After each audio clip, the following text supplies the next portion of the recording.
সব আগা পিঠে আসছে, কি করা যায় দিন? তুই একটা কাজ কর, ফুলোরা কীটনাশকে বাজার থেকে স্প্রে করে দে। আইসা আমি আজকে কিনে আসবো, কিনে দেখি টাকা ফাঁকা পাই কিনা। আজকে কিনে কালকে স্প্রে করে দেবো। কি থাক তাহলে না।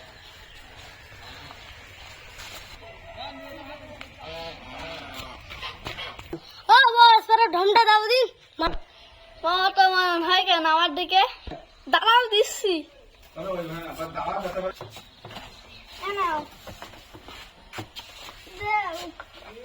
এটা গুলাই দিতে হবে, ঢমে করে গিয়ে স্প্রে করতে হবে। আল্লাহ রহমতাই স্প্রেটা করে দিই, ধান বাড়াই। এই তো বুঝে চলে এসেছি, যাই স্প্রেটা করে।